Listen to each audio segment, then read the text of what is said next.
അല്ല, ഇതിനകത്ത് ഈ സേഫ്റ്റി മാറ്റേഴ്സ്. കാരണം അവിടെയുള്ള പല ഇന്ത്യക്കാർ, ഇഷ്ടംപോലെ ഗുജറാത്തിയിൽ ഇന്ത്യക്കാരുള്ള സിറ്റിയാണ് ന്യൂയോർക്ക് സിറ്റി. കാരണം ഞാൻ സിറ്റിക്കകത്ത് തന്നെ നേരത്തെ ഒരു ഹോട്ടലെടുത്ത് പല അവർത്ത് താമസിച്ചിട്ടുണ്ട്. അപ്പോൾ എനിക്കതറിയാം. കാരണം ഈ പറയുന്ന പോലൊന്നും അല്ല, അവിടെ കൺസേൺഡ് ആണ് സെക്യൂരിറ്റി എന്ന് പറയുന്നത്.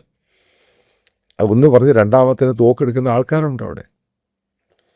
ഓക്കെ, അതേപോലെ തന്നെ മിഥുൻ പറഞ്ഞൊരു കാര്യമുണ്ട്.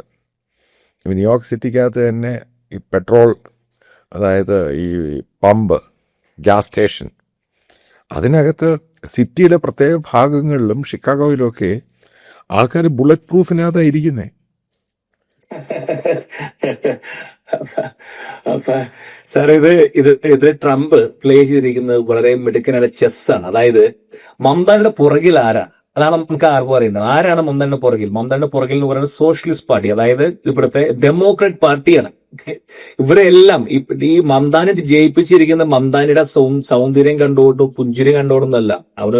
ഈ പറയുന്ന ന്യൂയോർക്ക് എന്ന് പറയുന്നത് വർഷങ്ങളായിട്ട് ഡെമോക്രാറ്റ് പാർട്ടി ജയിക്കുന്ന സംസാരിക്കും. ഇതും കൂടി കേട്ടോ, അമേരിക്കയിൽ വൈറ്റ് ഹൗസിൽ ആര് വരുന്ന തീരുമാനം ന്യൂയോർക്ക് ഒന്നുമല്ല, 7 swing state, Wisconsin, Pennsylvania, Arizona, 7 സ്റ്റേറ്റാണ് തീരുമാനിക്കുന്നത് അമേരിക്ക ആര് ഭരിക്കുന്നു. ന്യൂയോർക്കിന്റെ ഒരു ഭാഗമേ അല്ല. ട്രംപ് ഒന്ന് ഫോക്കസ്ഡ് അല്ല. New York out of question. ഈ ചോദ്യം എന്ന് പറയുന്നത് ഇവന്റെ പുറകിലിരിക്കുന്ന ഒരു കൂട്ടം ഡെമോക്രാറ്റ്സ്, അവരെ മറികടന്നുകൊണ്ടാണ് ഈ ട്രംപുമായിട്ടുള്ള മീറ്റിംഗ്.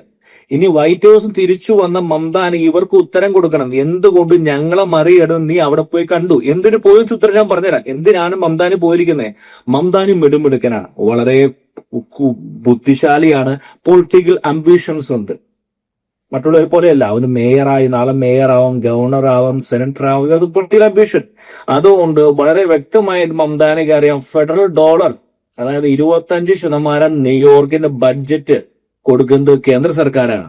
75% അവരുടെ ലോക്കൽ ടാക്സുകളും പ്രോപ്പർട്ടി ടാക്സ് കളക്ട് ചെയ്യാം. 75% സാറി പറഞ്ഞ സബ്വേ എന്നൊക്കെ പറഞ്ഞല്ലേ, റെനോവേഷൻ, അതായത് ന്യൂയോർക്കും ന്യൂജേഴ്സിയും തമ്മിൽ കണക്ട് ചെയ്യിക്കുന്ന പാലത്തിന് പണി നടക്കുകയാണ്. പണം വേണം. പണം കിട്ടിയില്ലെങ്കിൽ എന്തുണ്ടാകാൻ പോകുന്നത്? 4 വർഷം കഴിയുമ്പോൾ ആൾക്കാർ വാരി ഇളിച്ച് പുറത്തേക്ക് ഇറങ്ങും. അതോടെ എന്ത് ചെയ്യും? രാഷ്ട്രീയ ഭാവി അവസാനിച്ചു.